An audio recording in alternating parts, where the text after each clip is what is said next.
अस्सलाम वालेकुम, this is माँ चौधरी। उम्मीद करती हूँ सब खैरियत से होंगे इंशाल्लाह और ईमान की बेहतरीन हालत में होंगे। मेरी काबिल एहतराम बहनों, मर्दों की ज़्यादातर इस्लाह तुम्हारे हाथों में है, क्योंकि आज के मर्द अपनी बीवियों के ज़ेरे असर हैं।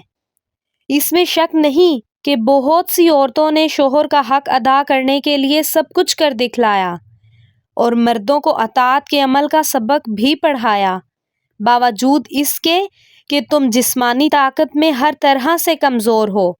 मगर ये आज की हकीकत है कि मर्द हजरात तुम्हारे ज़ेरे असर हैं।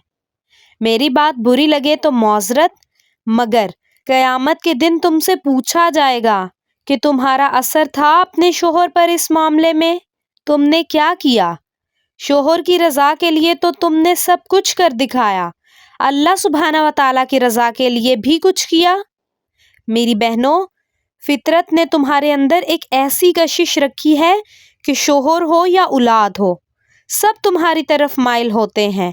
इसलिए तुम अपने मर्दों को अल्लाह सुब्हाना व तआला और उसके रसूल के रास्तों पर लगाओ। क़यामत के दिन शोहर के मुतल्लिक पूछा जाएगा कि तुमने अपनी जाज़बाना असर से क्या काम किया और कैसा असर डाला। याद करो अपना कदीम ज़माना और पहली हालत को। अरब को तुम्हारी पैदाइश से नफ़रत थी, तुम्हारा वजूद उनके लिए शर्म बना हुआ था और तुम्हारी ज़िंदगी उन पर वबाले जान थी, जिसके कान में आवाज़ आती थी कि इसके घर में लड़की पैदा हुई है तो वो शर्म की वजह से मुंह छुपाते फिरते थे।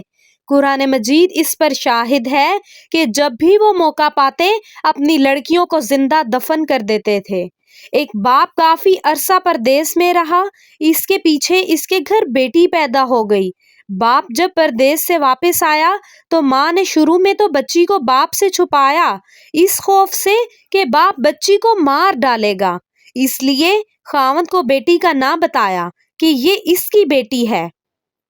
कुछ मुद्दत के बाद जब बाप बेटी से इंतहा की मोहब्बत करने लगा तो बीवी ने अपने खावंद को बताया कि ये तुम्हारी ही बेटी है और मैंने इसकी परवरिश की है। बाप सुनकर खामोश हो गया और इस मौका में रहा कि कब मौका मिले मैं बच्ची को ख़त्म कर दूं। आखिर एक दिन तफरीह के बहाने से बाप बेटी को घर से ले गया और जंगल में बेटी को एक तरफ बिठाकर ज़मीन खोदने लगा। बेटी ने देखा कि मट्टी खोदते खोदते बाप के दामन में मट्टी पड़ रही है, तो वो भागकर बाप के पास आई और कहा, अब्बू जी आपके कपड़े पर मट्टी पड़ रही है, आपके कपड़े मैले हो जाएंगे। बेटी ने आगे बढ़कर बाप के कपड़े मट्टी से साफ करने शुरू कर दिए, मगर बेटी को पता न था कि बाप गड्ढा किस लिए खोद रहा है। बाप गड्ढा खोदता रहा, बेटी बाप के कपड़ों से मट्टी झाड़ती रही कि मेरे बाप के कपड़े गंदे ना हो जाएं।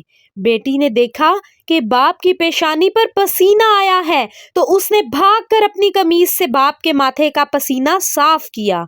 मेरे अजीजों, मेरी माँ बहनों, गौर तो करें, बाप गड्ढा खोदता जा रहा है, बेटी प्यार मोहब्बत किए जा रही है।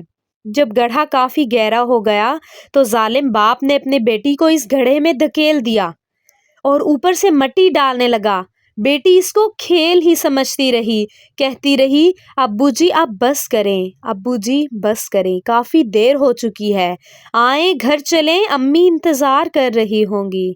ओहो, जालिम बाप मट्टी डालता रहा। जब मट्टी बेटी के मुंह तक आई तो इसने कहा, अब्बू जी अब बस करें, मेरे मुंह में मट्टी दाखिल हो रही है, मेरे प्यारे अब्बू, मेरे प्यारे बाबा जान, मेरे नाक में मट्टी जा रही है, अब्बू जी मुझे बाहर निकालें, मेरे प्यारे अब्बू जी मुझे बाहर निकालें। मगर बेदर्द जालिम बाप बददस्तूर मट्टी डालता रहा। बेटी आवाज़ें देती रही, अब्बू जी मुझे बाहर निकालें, अब्बू जी मुझे डर लग रहा है, अब्बू अब्बू अब्बू जी, यहाँ तक के बच्ची की आवाज़ मट्टी में दब गई। हाय, जालिम बाप ने गड्ढे को मट्टी से बिल्कुल ऊपर तक भर दिया। इसके बाद ये जालिम बाप घर को लौटा और आकर बीवी से कहने लगा कि तूने तो बहुत दिनों से छुपाया था, मगर मैंने आज अपना काम पूरा कर दिया। मेरे अजीज़ों, मेरी ज़ुबान कांप रही है, کیا بیتی ہوگی اس بیٹی پر۔ میری بہنوں، آپ کو پتہ ہے کہ اس ظالمانہ رسم سے ہم کو کس نے بچایا؟ ہمارے پیارے نبی حضور صلی اللہ علیہ وآلہ وسلم نے آ کر اس جاہلانہ رسم کو ختم کیا۔ میرے عزیزوں، حضور صلی اللہ علیہ وآلہ وسلم ہمارے محسن ہیں۔ اب اس محسن کے احسان کا کیا بدلہ ہونا چاہیے؟ ذرا غور کریں، ہم اپنی خوشیوں میں، اپنے غموں میں حضور کا کتنا کہنا مانتے ہیں۔ ہمارے پیارے پیارے نبی حضرت محمد صلی اللہ علیہ وآلہ وسلم نے فرمایا کہ پردہ کرو۔ افسوس، آج کی بیٹی نے دوپٹہ بھی اتار پھینکا ہے۔ مختصراً عزیزوں، جو حضور صلی اللہ علیہ وآلہ وسلم نے کرنے کا حکم دیا، ہم نے بالکل اس کے الٹ کر کے دکھایا ہے۔ ارے میرے عزیزوں، کیا احسان کا بدلہ یہی ہوا کرتا ہے؟ پھر بہانہ کیا کرتے ہیں کہ سب ہی ایسا کر رہے ہیں، ہم نے ایسا کر لیا تو کون سی قیامت آ گئی؟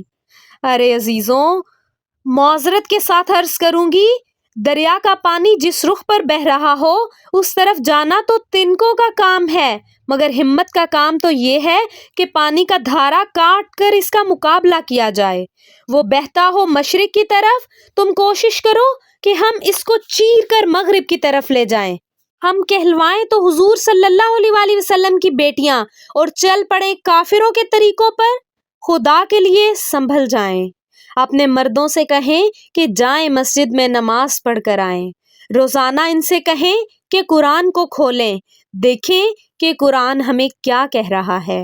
عزیزوں، جب یہ سب کچھ ہمارے گھروں میں ہونا شروع ہو جائے گا تو پھر ہمارے گھر سکون کا گہوارہ بن جائیں گے، ساری ٹینشنوں کا بخار اتر جائے گا۔ اللہ رب العزت ہم سب کو اس پر عمل کرنے کی توفیق عطا فرمائے اور ہمیں پردہ کرنے کی توفیق عطا فرمائے۔ آمین۔